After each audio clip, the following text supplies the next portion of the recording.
He owned his own barber shop. My mother was a housewife. And I had two brothers and a sister, brother Adolphe.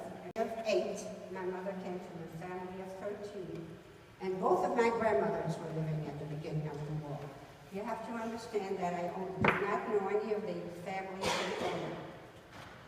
There was a lot of anti-Semitism in Poland, and they wanted my father to serve in the Polish army. So he decided to move to France. And the reason he decided to move to France is because he had family over there. He had a brother, Leon, a sister, Rose, and my mother had 2 brothers. And they were very family-oriented. And when they got to France, it must have been quite a shock, because my mother had a beautiful home in Warsaw, and now they were living in a 2-room apartment with nobody in there. With that, we're going to try and show you some pictures. I hope they work and you can see them.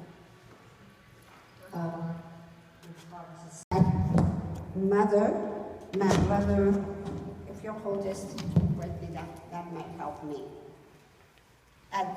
Adolphe, Henri, and Sabine, these are both of my grandmothers.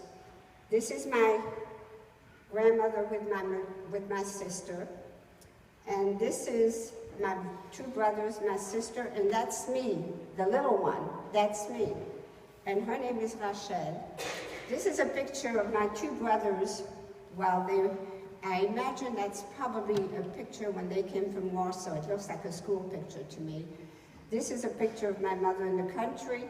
This is a picture of my father, my mother, my mother's brother, my maternal grandmothers, my 2 brothers and my sister. And this is with my paternal grandmother. Anyway, it's going to be a little more difficult since we can't show the pictures, but I will try to be as explicit as I can. They arrived in France, and my father couldn't work because he was an immigrant. But he did get a job working in a barber shop. The only day he was off was Sunday. My mother was not well, and guess what happened? They arrived in 1932, and lo and behold, in 1933, I arrived. All I can tell you as a little girl, I can only remember lots of love, lots of fun. We used to get together on Saturday night, all my aunts, my uncles, and my cousins, and we used to have cake, ice cream, cookies, and so forth and so on. And they used to sing in 3 different languages.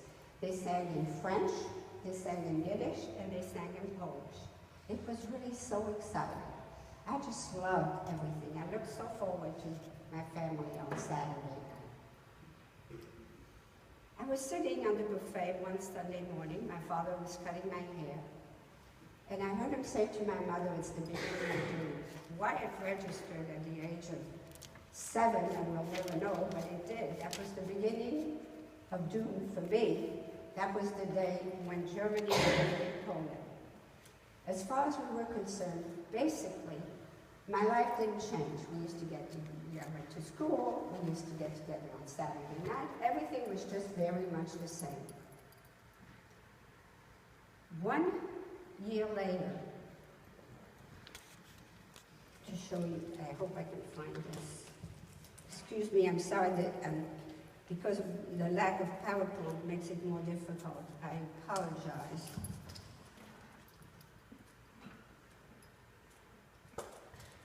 I don't have it. 1 year later, June 23rd, 1940, I heard of a parade. Which kid doesn't like a parade?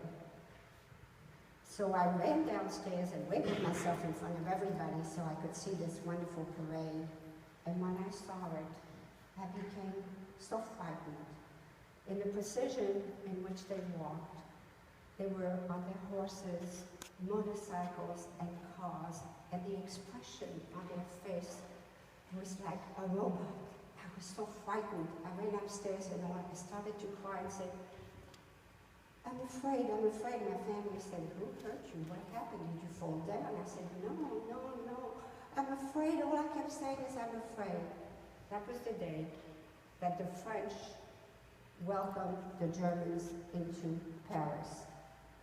For Hitler to go down the Champs-Élysées, which is the main block in Paris, 30th, 1941. My uncle, who was at l'Hôpital Tonneau, told my Aunt Rose that at 10 o'clock he had been injected with something, became very sick, and he died in her arms Tuesday, December 30th, 1941, at 2 p.m. We couldn't figure out how one knew that the other one had died. We found out after many hours that both of them had died. They were murdered. They were the first Jews to be experimented upon by the Germans. They were injected with gas. I found out some years later. I don't have to tell you, there was no more getting together on Saturday nights because the men weren't there anymore. And I found out not too long ago that my mother's two brothers were actually taken 2 months before my father was taken away. So that's why when they came up, Monsieur Martin came to help him, he didn't stop for one moment and started to go towards his house. Life was terrible. It was very sad. We were poor. We were very poor. 4 children in a 2-room apartment. We used to have these folding beds. We'd go to during the day. We had a small kitchen and we did have a toilet, but no running water. The living room and dining room converted into the bedroom at night. It was one room. My mother and father had the bedroom, and my sisters and my brother, we slept in what was these folding beds. And it was really, there was a lot of love actually with it, I have to tell you. I loved being with my sister anyway, so there was a lot of love being close like that together.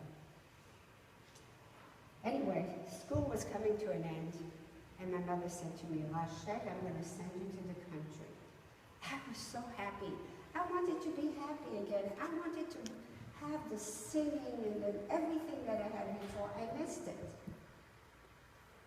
Anyway, the night before I was supposed to leave, my mother said to me, Rachel, I'm going to give you a new name. You're not allowed to tell anyone that you're Jewish. If I would have lied, I would have been punished. My new name was Christine, and I was going away with my friend Sistine to this farm in the country. The best part of it all, Sabine was supposed to join me. But Sabine's birthday was July the 15th. I was leaving on the 13th. And my Aunt Rose promised her a handbag. Sabine would not leave unless she received a handbag. So she was going to join me on July the 18th. So I left on the 13th with my friend Cecile to the country. I was there for a day and a half, and it was wonderful. It was exactly what I wanted it to be. The kids were there singing and playing and everything. It was great.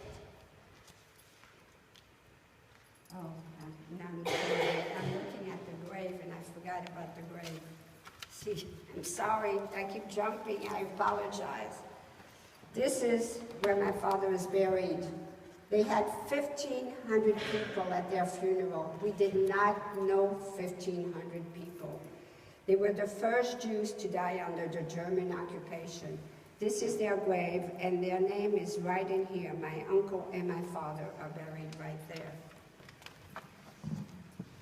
Now going back to the country. Some kids came up and they started to talk about this big raid that they're going to have, that they're picking up the Jews. I became very frightened. I started to cry, and I went to bed and covered my head with a blanket, and I went to sleep. Went for a couple of days. On the 18th of July, I went to the bus to pick up Sabine. Instead, Cecile's mother got off the bus. I said, where is Sabine? She said she went shopping. I said, shopping? I said, in our family, nobody goes shopping when we're supposed to do something. What happened? Anyway, she kept telling me all kinds of stories, and we started to walk towards the farm, what seemed like an eternity. I ran in and I said, if you don't tell me what happened to my family, I'm going to run away to Paris. She told me that on the 16th of July, they picked up my mother, my 2 brothers, and my sister. Now I was very angry at my mother. Why did she not keep me with her? Why did she send me away? Didn't she love me? My mother loved me very much. It must have been such a difficult thing to send her child away, not knowing whether or not she was going to see me again. What was going to happen to me? I was on an assumed name, Christine, 9 years old, in this farm. Who's going to take care of me? A few weeks later, I got a letter from my aunt, and she said that she was in hiding with my cousin Arlette, and as soon as it would be safe, she would take me back to Paris. Now, a new edict came out. Anyone hiding a Jewish child, if you bring them before to the police, they will give you 300 francs. This woman, whose name I do not remember, but bless her soul every time I tell my story, sent a letter to my aunt asking permission as to whether or not she should report me to the police. My aunt sent her the 300 francs and told her not to. So as a result, I was saved twice.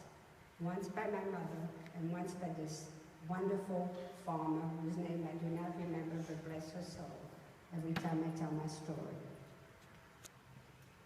Things quieted down, so my aunt brought me back to Paris. The first thing I wanted to do was to go to my house. That was the day they were looting our apartment. I asked permission. Oh, by the way, my sister was supposed to bring my doll. And I asked Madame Thiel about the doll, and she said, she didn't give me anything. She didn't know about the doll that my sister was supposed to bring. So anyway, I asked permission as to whether or not I should go up to the apartment, and they said no.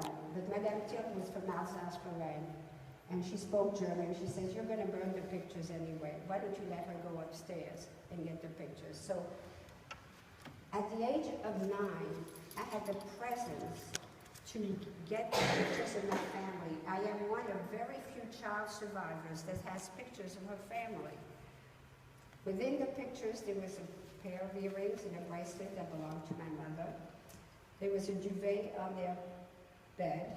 They had a high window. My aunt threw it over the high window, which landed in the garage, and made me 2 pillows when my husband and I got married. I did not take my doll, and I walked out of my house. That was the last time I was there. Now I went to live with my aunt. My aunt, by everything is relative. She had cold running water, and she had a radio, so to my standard, she was rich. She was not rich, but to my standard, she was rich. Anita came out now. Any child over the age of 6 had to wear the star on the left side, and it had to be sewn in a very special place, and it had to be exactly by centimeters and millimeters on your outer clothes. And it said Jew, in French it's Juif, J-U-I-F. What did that mean? It meant, number 1, that I was subhuman, that we were subhuman, I was not the only one. We were subhuman, we were vermin, we were just not people. We didn't exist.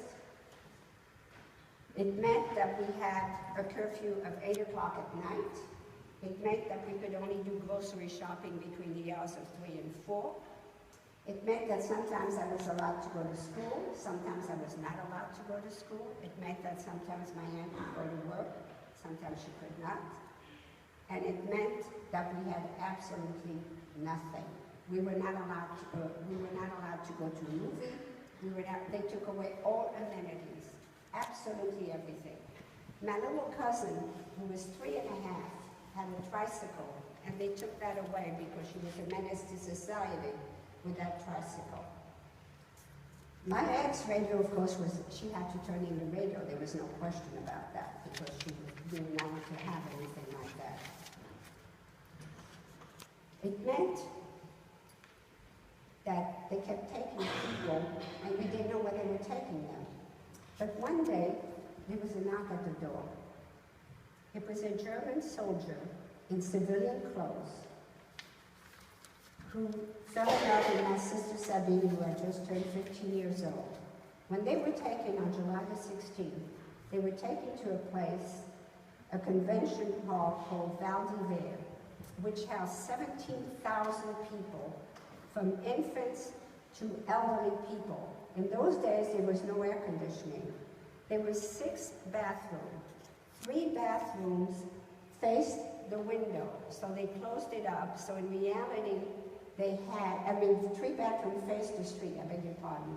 So in reality, they only had 3 bathrooms for 17,000 people plus. There was no water, no anything.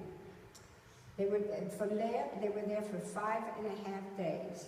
Can you imagine the situation? Just imagine yourself for 1 second when you have to go to the bathroom and you have 10 toilets in front of you and you're in a hurry and you say, why don't they hurry up? Can you imagine 17,000 people with 3 bathrooms? Well, what happened to them, after they were taken, they were put on cattle cars and sent to a camp called Pinckneyville, which is where this German soldier found Sabine. He brought out 3 letters. My aunt, unfortunately, burned the letters, but the first one is imprinted in my brain. She writes of how they shaped my mother's beautiful black hair, Adolphe's beautiful blonde hair, Henri's and hers. They were hungry, she was sick, and she wanted out. He wanted to marry her. As I mentioned, she had just turned 15. My aunt gave him permission. By the time he went back, she was on a convoy to Auschwitz. And it was the last time I heard from my family. They kept taking these people. Where were they taking them? Nobody knew. Nobody knew. My aunt heard about a raid, so we went in a cellar, not a basement. A basement is quite different than a cellar. A cellar is pitch black. We had rats running around us for 5.5 days. To this day, I am terrified of mice, infested of 3 and 4. This woman brought herself in front of me, so I gingerly tapped her and I said, excuse me, madam, I've been waiting online. And she looked at my star and she said, you filthy little Jew, you have the audacity to tell me that I haven't been waiting on. I'm going to report you to the Germans. I'm going to call them over and they're going to take you away. I started pleading, begging, and so forth and so on. I was practicing my knees. By the time it was my turn, my aunt was sick with pleurisy. A fresh piece of fruit, an apple, would have been the best thing for her, but I couldn't get it. I cried and cried all the way home and promised myself when the war would be over, I'd start speaking. But I really didn't start speaking till about 20 years ago. I was in a convent and was almost baptized and had my first communion. I was there for 1.5 years. All I remember is green apples and a spiral staircase. And I remember saying my prayers 5 times a day. After that, I went back to live with my aunt. I kept changing identity. When I was in hiding, my name was Christine. When I was with my aunt, my name was Rachel. So I kept changing constantly. I kept thinking, my mother, I was pretty sure she was not well. Something could happen to my mother, but my brothers were strong. I'm sure that they would be okay. And my sister, she was so beautiful. Who would want to hurt somebody who was so beautiful?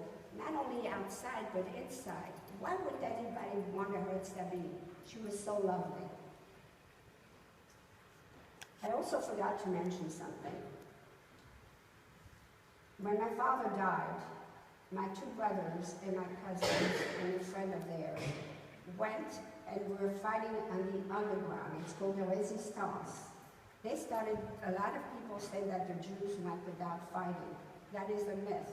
They did go and fight. As a matter of fact, this is a picture of my brother Adolphe over here with my cousin Hélène and Jean Berger. And this is when they were fighting on the ground. I don't know who these people are. And I'm so proud of them that they stood up against the Germans. This is in 1942, very early on. Things were so bad, so bad. The French, with the Germans, worked to get rid not only of the Jews, but they wanted to get rid of the gypsies. The Germans killed 23 million people, Jehovah's Witnesses, 6 million Jews, 1.5 million were children. They killed 3 million Russians. They killed the French that were in the French police, in the resistance rather. They killed for the sake of killing and ravaged countries and took away. One day, June 7th, 1944, the beginning of the end. Till the very last day, they were taking the Jews and taking them to concentration camps. Till the very, very last day. My aunt got very upset, and she was very worried by now because most of the Poles, most of the Russians, most of the Lithuanians and so forth and so on had been taken away. What was left was we need the French Jews. By the way, the school that I went to was a girls' school. 1,259 girls were murdered. From the age of kindergarten to 6th grade, 1,259 girls were murdered. That's the school that I went to. She was very, very nervous. She heard about this orphanage. And she decided to send us to this orphanage. And I don't know if I can show the pictures over here. Oh, here it is. This is the orphanage that I was in. There you are.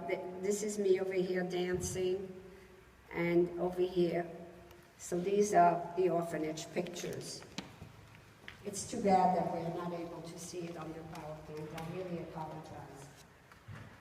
Anyway, one day we were putting on a play. One day this soldier was passing by, an American soldier, because this was in 1945 already, very close to the end of the war. And he heard children playing, and he came in and asked, what about the children? And he found out that we were all children whose parents had been what they call déportés, which means they were sent away. Déporté means to send away. Didn't mean they were sent into a camp, they were just sent away. And he found out that we were those children, and he asked permission as to whether or not he could bring some of the soldiers from the base. We all had lice because we all had malnutrition. We were all very thin. So he brought, the next day he brought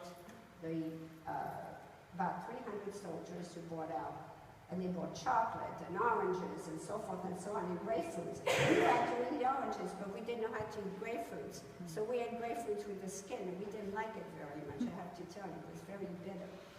So we put on this play for them, and they washed our hair, so we didn't have lice anymore. They put on a playground, they built a playground for us, and they had PWs, the Germans PWs. Whatever they built, we tore down. We used to throw stones at them because we were so angry at them for what they had done to us. Now, of those 60 children, 3 parents came back. Not 3 sets of parents, but 3 parents came back. There were 3 soldiers that wanted to bring me to the United States, and Harry was the first one that I had met, and there it is, and that's me over here, and that's me with Raymond and Harry. The problem is that he molested me. He molested me until he came to the United States, and he brought me to his house, and his wife and daughter, and even when his wife was there, I lived there for 9 months, and he molested me. Finally, his wife threw me out. She should have thrown me out the first day it happened. I was in 5 different foster homes until I married my husband. I met my husband in the 4th foster home that I was in. He was a very nice gentleman, came from a very nice family. He had 3 brothers and 2 sisters. My mother-in-law and father-in-law were wonderful people. I absolutely adored my mother-in-law and father-in-law. And This is where I got married, and I had 2 children. My son Neil, who is a lawyer and prosecutor, my daughter-in-law Marcy, who is a lawyer as well, and my son Mark, who is also a lawyer. He was a graduate of Princeton and Yale. He was gay, and he died of AIDS. So I've had a lot of heartbreak in my family. He was a wonderful, wonderful young man. And I'll show you a picture, I hope it's in here, of our family. Probably not, because it's on the screen. It doesn't show the picture. No, I don't have a picture of my family, I'm sorry. Anyway, I lost 93 people in the war. I did not know 93 people, but I lost 93 people in the war.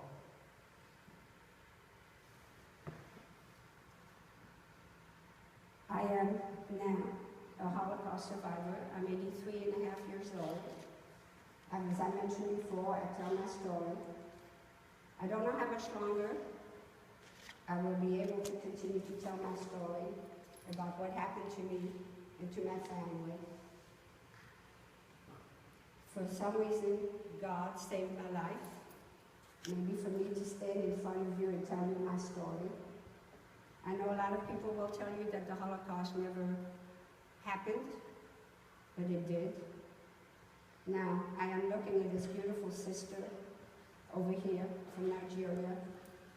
Had she been in France, she too would have been taken because she is a black origin.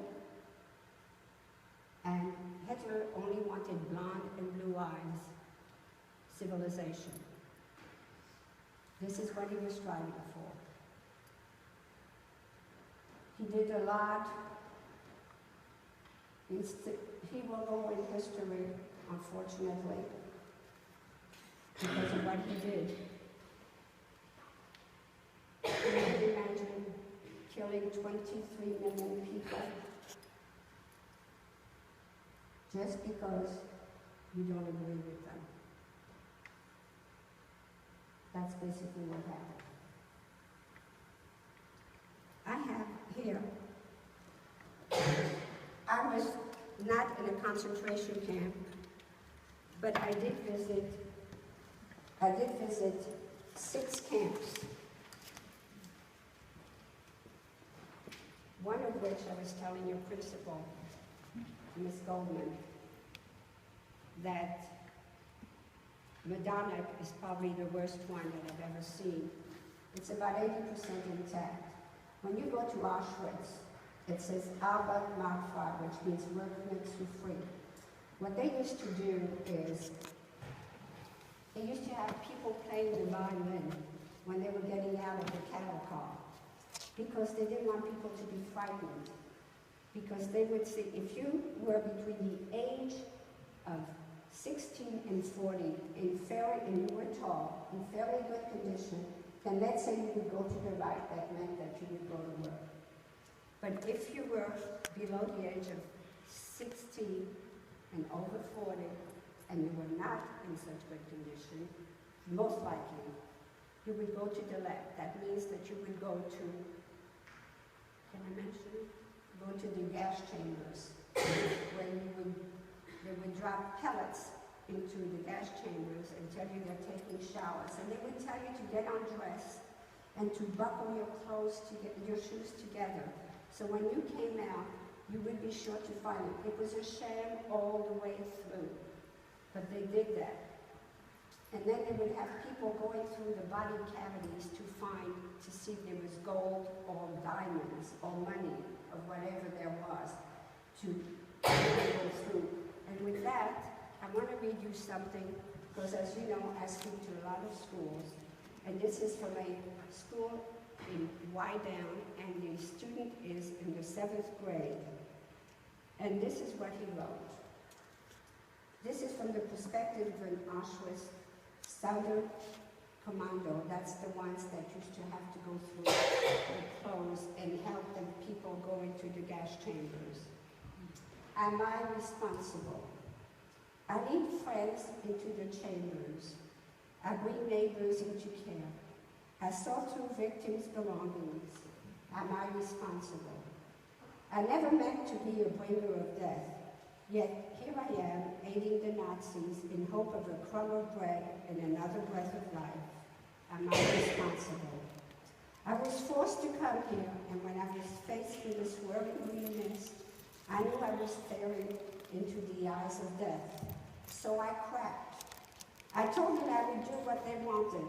I said I would work, and I followed their orders. Am I responsible? I told them I like to think it is not my fault, but when I lock the door, I know the fog is enveloping innocent lives. Because of me, am I responsible? But I do not want to be. I want to save them. I want to unlock the door, but all I do is cover my ears to block out the screams. This is from a 7th grade student in Wyandotte that wrote this. I just could not believe the sensitivity of this young person. It's a young woman that wrote it. She is about your age, 13, 14. And I thought it was unbelievable. Anyway, here I am, and I tell you the story, and as I don't know if I mentioned it before, because sometimes my memory is not as good as it should be. People will tell you that the Holocaust never happened. Did I mention that before? Okay, then I don't have to repeat it. I want to thank you for listening to me. I hope you have some questions, because it's important for you to ask questions, and I hope I can answer them. And I want to thank you for listening, and Brittany for bringing me to St. Bruno. Thank you very much. And to your faculty, to your mother-in-law, and to the press, and to